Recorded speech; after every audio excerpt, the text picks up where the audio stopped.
অভিশপ্ত পুকুর পার্ট 2। পুকুর পাড়ে তাল গাছটার গোড়ায় গিয়ে দাঁড়ালো মহুয়া। কেউ নেই আশেপাশে। মিঠুর হাতে হাত রাখলো মহুয়া। মিষ্টি সুরে বলল, চল জঙ্গলে যাই, ওখানে কেউ যাবেও না আর দেখবেও না। মিঠু ওর কথা শুনে মনে মনে আনন্দে নেচে উঠল। হাঁটতে শুরু করলো মহুয়ার সাথে। জঙ্গলের একটু ভিতরে ঢুকে একে অপরকে জড়িয়ে ধরলো। তখনই পুকুর থেকে উঠে আসলো মেয়েটি। বিভৎস চেহারা মেয়েটার।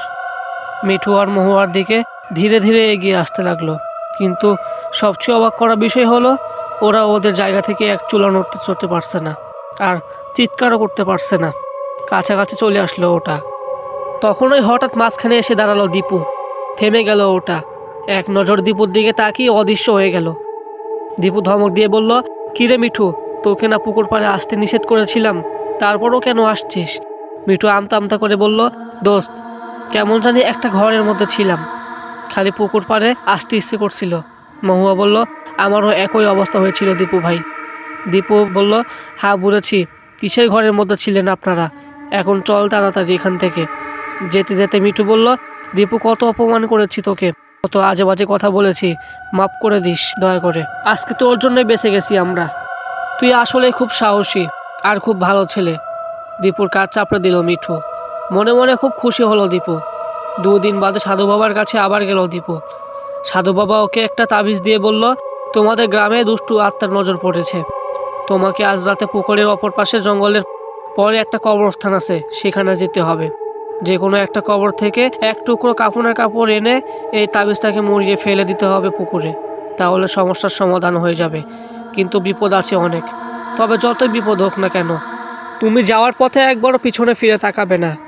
পুকুরে তাবিজটা ফেলার আগে কোনো কথাও বলবে না, পারবে? দীপু বলল, যতই বিপদ আসুক না কেন, আমি আমার গ্রামের জন্য, গ্রামবাসীর জন্য এই কাজটা করবই। গভীর রাত, চারদিকে পিনপতন, নীরবতা। তাবিজটা নিয়ে পুকুর পাড়ে চলে আসলো দীপু। জঙ্গলের দিকে হাঁটতে লাগলো ও। ঝড় তুফান কিছুই নেই, অথচ দীপুর কাছে মনে হলো পিছনের সব কিছু প্রচণ্ড বাতাসে ভেঙে চলে যাচ্ছে।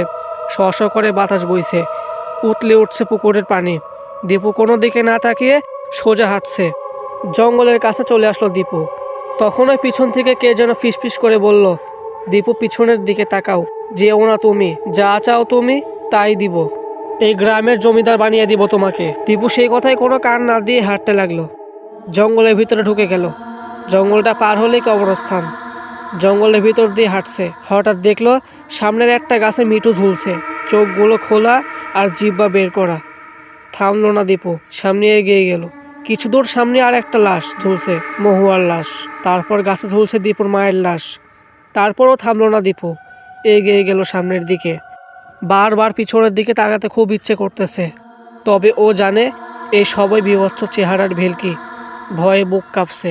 সমস্ত মাংস সঞ্চয় করে ও সামনের দিকে এগিয়ে গেল। জঙ্গলটা পার হয়ে গেল, কবরস্থানে ঢুকলো। একটু নতুন কবর খুঁজছিল আর পেয়ে গেল। কবরটা খুলে লাশটার মাথার দিক থেকে একটু কাফনের কাপড় কেটে নিল। আগের মতো মাটি দিয়ে কবরটাকে ভরে দিল।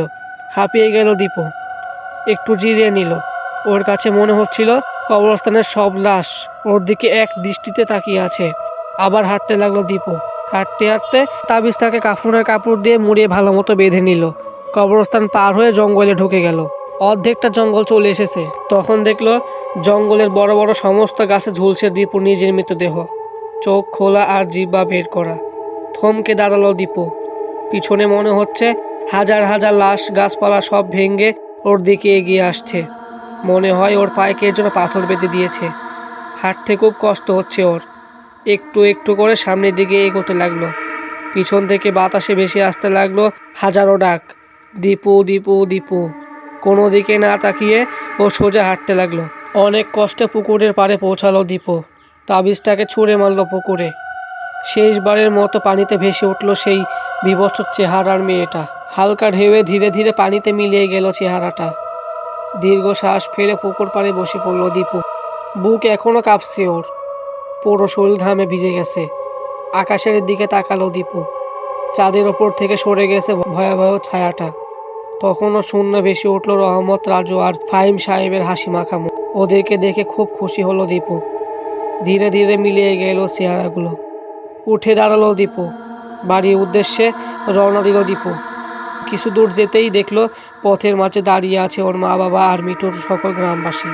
মিঠু এসে জড়িয়ে ধরল দীপুকে, বলল, দোস্ত, আমি আজকে তোর পিছনে পিছনে গিয়েছিলাম সাধু বাবার কাছে, সব কিছু শুনেছি, গ্রামের সবাইকে বলে দিয়েছি তোর কথা, এখন বাকিটা তুই বল।